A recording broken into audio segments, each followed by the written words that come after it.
The resonance carves its way through the thing that had been Artman, vibrating, remolding. The sound changes the darkness, and the darkness changes the sound. They both changed what remained of Artman. They all turned into something else. A third thing. The sound made darker. The darkness made louder. Hartman was stretched. Stretched as anyone when seen from out of time, like a worm through time. Almost an Ouroboros, a spiral, a maelstrom. The gravity well of a black hole, twisting inward, tightening, taking you deeper and deeper to the bottom, the heart, and through to the other side. The third thing said, when you hear this, you will know you're a new you. He said, we build you till nothing remains. He said, under the conceptual reality, behind this reality, you must want these ways to drag you away. He said, baby, baby, baby, yeah, orange peel. The third thing was a monster. He'd tear apart any ordinary person crossing his path. Now he crashed out of darkness toward Faden. There was nothing ordinary about Faden.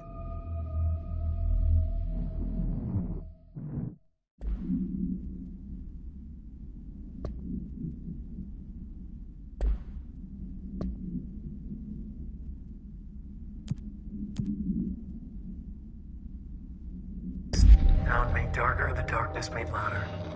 Hartman was stretched, like a worm through time. The third thing was a monster. Now we crashed out of darkness toward Faden.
My understanding of the darkness is fragmented, incomplete. This abyss, this void, it very much does not wish to be understood. If light symbolizes knowledge, then it stands to reason that darkness would equate to ignorance. By its very nature, it abhors comprehension. Of course, my own nature drives me to comprehend all. We are opposing forces, destined to collide.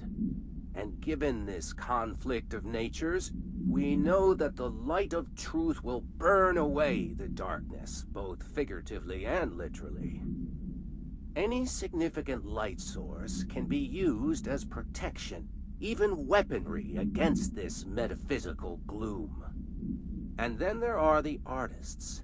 I know for a fact that Tom, Wake, the Anderson brothers, and Lane all had some involvement with the darkness. The question is whether their uncanny ability to affect reality through their art beckons the darkness, or did their work perhaps even create it? With Wake now secure in my lodge, I expect I shall grow closer to learning the answers to these questions. Assuming he cooperates, which is proving quite the challenge. Well, perseverance is the foundation of knowledge. Speaking of, I must be off on my rounds.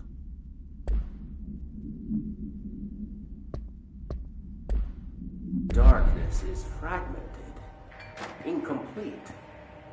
This abyss, this void, it very much does not wish to be understood. If light symbolizes knowledge, then it stands to reason that darkness is to ignorance by its very nature. Horror.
Agent Fisher, day 6 inside the motel. Utilized surveillance methods are as follows. Fiber optic cameras slid under the individual room doors. Motion detectors in the lobby area. Tripwire, triggering a flash camera across the main entrance. Even fingerprint powder on the front desk. Results are varying at best. But mostly just inconclusive and unusable. The footage is corrupted. Sometimes even the equipment is damaged. I don't know how, exactly. I think this place is making fun of me. That's the only explanation. I can hear them laughing and screaming behind the closed doors. I can hear the call bell going ding multiple times a day, but when I look, there's no one there. I know I'm supposed to stay out of sight, but I've seen the doors closing just before I can catch even a glimpse of anyone or anything. They're messing with me, whoever they are. I think... Wait, shh. There's something. I gotta get this. Gotta get the cable out. Come on, you fiber optic fuck, cooperate. Okay, there we go.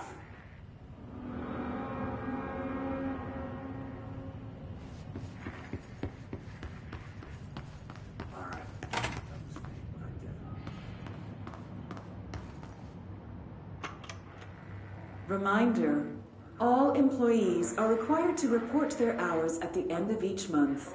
The Federal Bureau of Control maintains that time is not subjective, and hours passed on alternative planes cannot be claimed.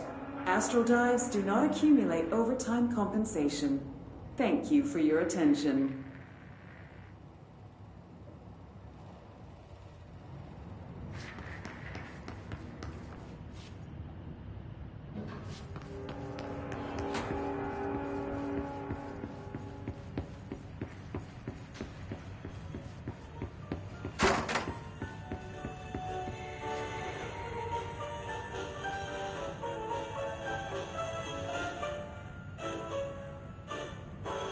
Darkness everywhere. New day, same old bloody city. The old way. Like dark but good for nothing. Get rid of it. The air here is getting bad. The vents, they are full of mold shit. It's not food for you. Headache, nausea, oldness, depression. How can you tell when you are already? Eikö siitä saada pääsää ennen? Plants and hills have died standing up. Lighten them up. Ah, more plants. All right, let's go make some new friends.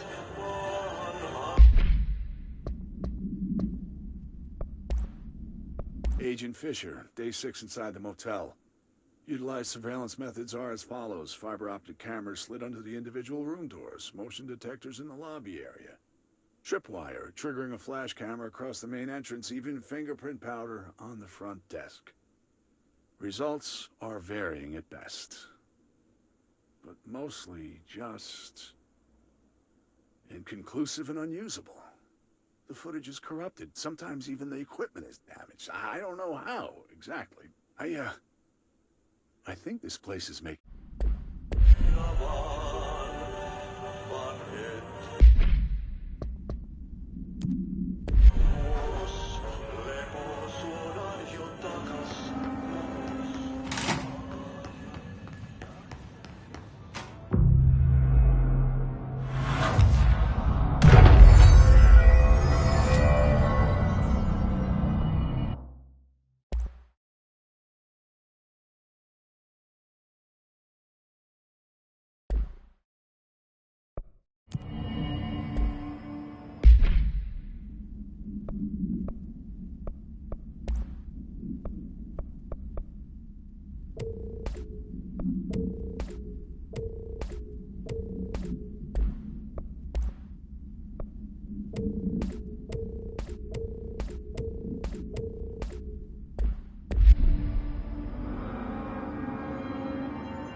Something in this darkness is draining me.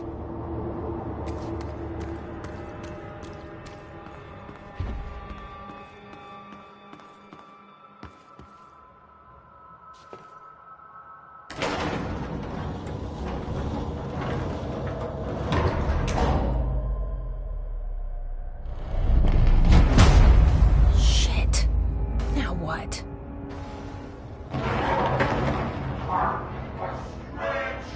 What is that? Powered by hungry darkness. Come on, elevator, time to go! Dr. Neil Hartman was desperate. Fuck!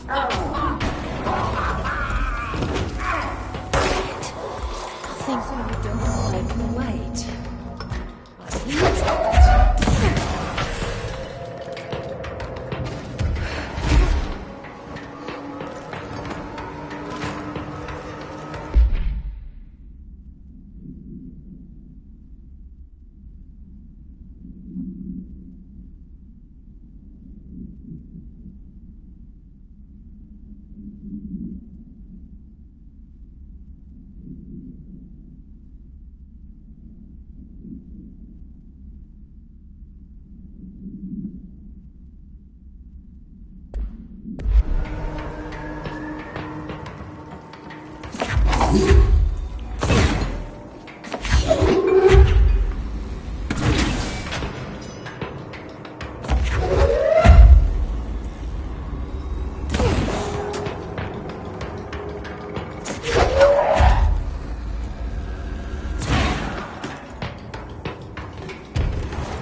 Machines.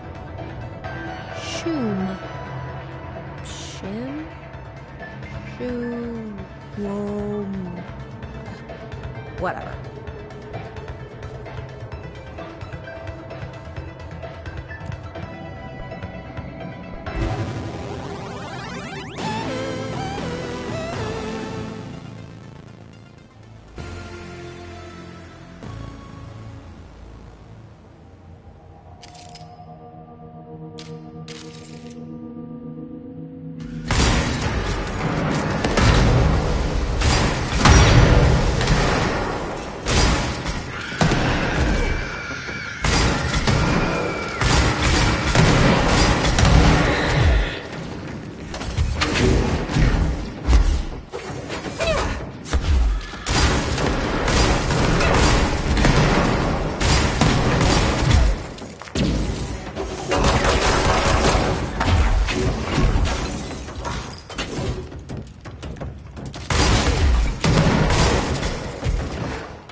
Brian Hennerman, 21 years old, resident of Southern Texas.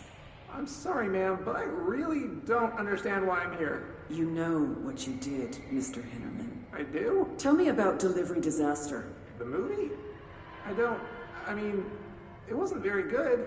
That's not what your review said, but we'll come back to that.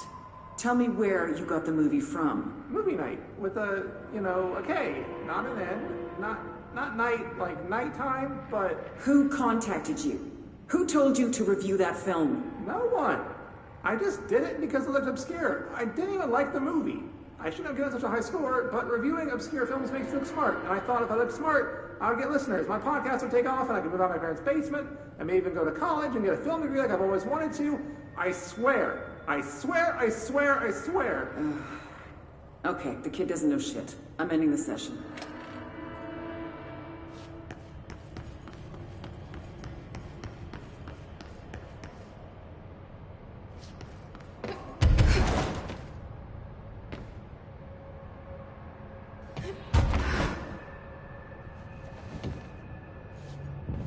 Okay, this room is really intimidating and all, but I know my rights. It's not a crime to try and get a book signed. Making unauthorized contact with a dangerous paranatural entity is indeed a Bureau offense, Mr. Langston, and can be prosecuted as such.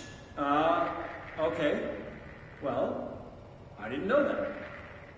Listen, this is being blown way out of proportion. All that happened is I heard Dr. Hartman had been brought in, and since I'm a huge Alan Wake fan, I thought it'd be cool to get a copy of The Creator's Dilemma signed. That's a book that Hartman wrote about. We know what it is. Okay, good. So yeah, I was just looking to fill out my Wake collection.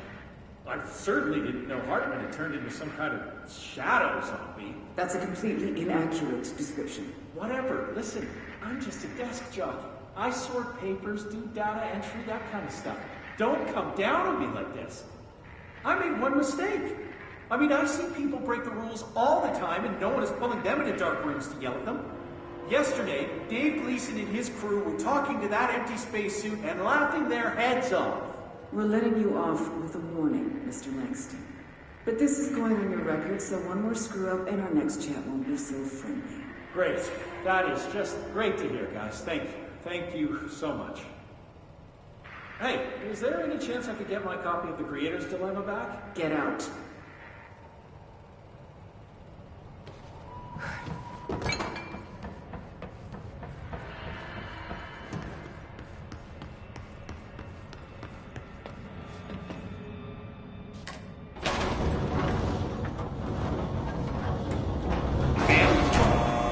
Investigations. Jesus, don't scare me like that, Langston. If you're talking right now, I can't hear you. It's a one-way system. Try to find an intercom.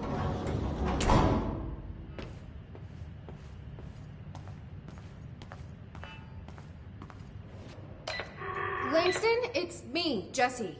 I know. I can see you on the monitors. The cameras in there haven't worked since we sealed that sector off a couple years back. Let me guess. You sealed it because of the monster guy. Wait, did you see Dr. Hartman? Jesus, I really wish you hadn't opened that fire break. Okay, listen, you need to find Hartman and kill him before he gets out into the Bureau. That thing is a person? He was a person. We brought him here to study after he was, altered in an AWE. I forget the medical word for what happened, but now light physically hurts him. Do you have a flashlight? No. A lantern? Headlamp? Oh yeah, flare gun. Oh, Christmas lights. You could wrap them around your... I don't have any of those, Langston. Shit. Okay, well, I'm sure you'll think of something. I'll keep an eye on you from the Panopticon. This is kind of exciting, right? Maybe from where you're standing. Right, okay. Well, break a leg. Oh, why did I say that? Okay, this Hartman thing can't have gotten very far. Let's go flush him out. Langston was right. This is kind of exciting. It's just nice to have someone to talk to, you know? Ever since I got put in charge of the Panopticon, people treat me different, like I'm crazy for wanting to work with altered items. People just don't understand the altered items like I do, you know? I don't want to brag, but it does take a very empathetic mind to connect with the items. Still, I don't know why people are making it so personal. Right. I mean, the teams in research handle paranatural materials every day, and no one thinks they're weird. Well, maybe that's not true. Darling is famous for being a bit out there, but when he's weird, it's charming. Altered items really aren't that frightening once you get to know them. If you figure out what they like or don't like, you know, what sets them off, then there's nothing to worry about. I guess at the end of the day, we're still just wild animals scared of our own shadows. We're supposed to be on the same team, but sometimes it feels like it's every department for themselves, like it's a race and we're all trying to be number one. If it is a race, though, I'd say Darling is a mile ahead of everyone else. He was Trench's golden boy for years, but that relationship has gotten pretty tense, or so I've heard through the grapevine. Not that I spread rumors, just, you know, people talk. Not me, though. I keep my nose to the grind. Too much work to do to focus on those kinds of things. I need to stay focused so I can get my work done and get home to feed Alfred. He's of course, just gonna talk forever, can't always isn't make he? it home for mealtime, so I have my neighbor check in on Alfred at 7 o'clock if I'm not back yet. She's very nice. Her name is Maria. She's older. She came to New York in the 50s to attend school and has been here ever since. She has a couple of kids. I met them at Thanksgiving. Big family. Very nice people. Anyway, she has a key to my apartment, and she gives Alfred his dinner if I'm not home. I'm gonna have to buy her a nice fruit arrangement as a thank you after this. I'm missing a lot of Alfred's meal times. She's probably gonna have to go to the store for more wet food. I'll have to remember to pay her back. Hold on, let me make a note. Pay back Maria for Alfred's food. Okay. Oh, one more thing. And buy her a fruit arrangement. All right, done. Are you a cat person? I don't think I ever asked. You seem like one, though. You'd like Alfred. He's very proper. Really carries himself well, you know? I named him after my favorite poet. Felt like a good fit. I got Alfred just before Sylvia died when I was at the... You know, I don't really remember where I got Alfred from. But, boy, those two did not get along. Oh, no. Sylvia thought she owned the place. Didn't like me getting in her way, scratched me more than once when I was just trying to move her food bowl. That cat was a real asshole. Wow. I'm realizing now that language was not harsh. entirely, professional. You see, Sylvia didn't tolerate most people, or animals, or anything. And that's what I meant when I said asshole. I would never use that word about a person. It was just, hey, there's a light flashing on the console here. I got to, check this out. I'll get back to you later. Real smooth, Langston.